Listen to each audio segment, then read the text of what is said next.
Bonjour et bienvenue sur ce nouveau podcast qui va parler exclusivement de cyclisme sur route.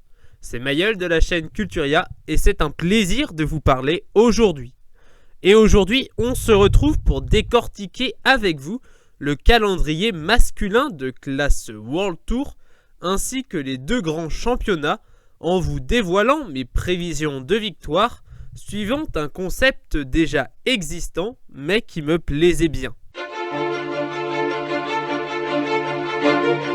En 2025, il existera 36 courses au plus haut niveau international, dont 15 courses par étape et 21 classiques d'un jour. Le successeur de Stephen Williams sur le Santos Tour Down Under devrait être pour moi son dauphin de l'année dernière, Jonathan Narvaez, passé maintenant chez UAE Team Emirates XRG.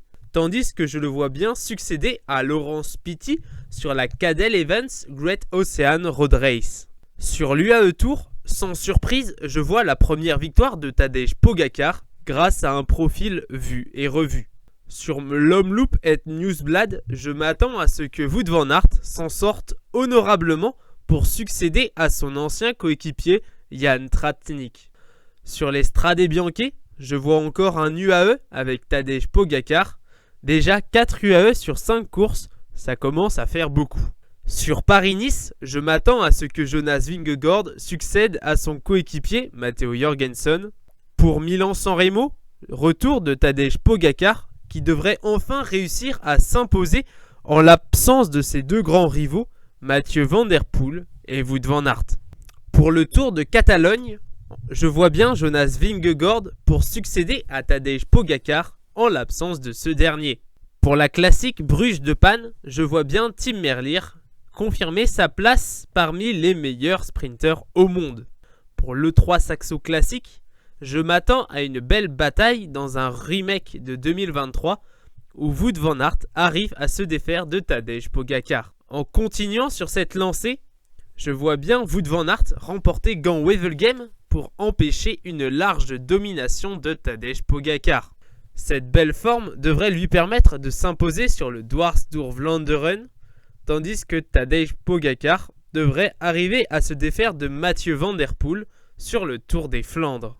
Joao Almeida devrait remporter le Tour du Pays Basque en l'absence des 4 fantastiques que sont Remco Evenepoel, Jonas Vingegaard, Tadej Pogacar et Primož Roglič. Première surprise sur Paris-Roubaix où Wout van Aert devrait continuer son printemps victorieux en décrochant enfin son deuxième monument. Concernant les classiques ardennaises, aucune originalité, je vois bien un triplé de Tadej Pogacar sur l'Amstel Gold Race, la Flèche Wallonne et Liège-Bastogne-Liège.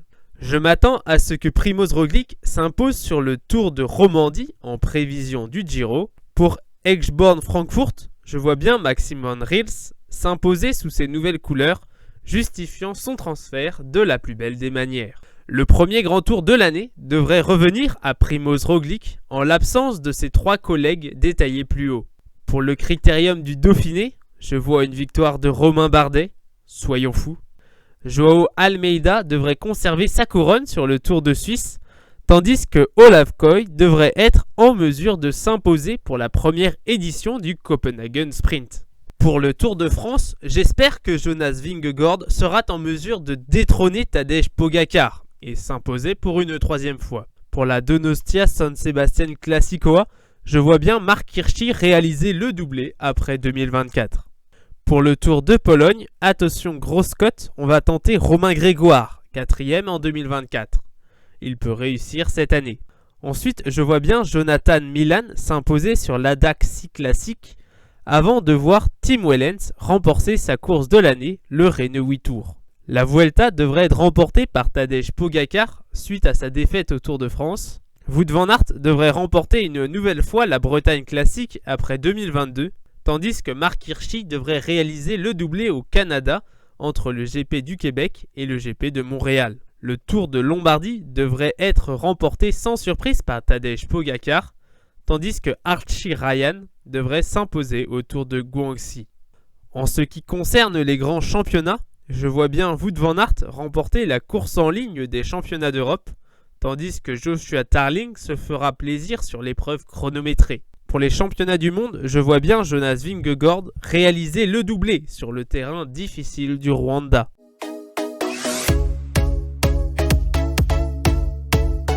Cela nous fait un petit total de 40 prévisions. J'ai essayé de ne pas donner trop de place à Tadej Pogačar, mais nous verrons bien. Rendez-vous en novembre. C'est la fin de ce podcast, j'espère qu'il vous a plu comme il m'a plu de vous le faire. N'hésitez pas à vous abonner, à liker ou à mettre un commentaire pour exprimer votre ressenti ou votre opinion. C'était un plaisir, à bientôt.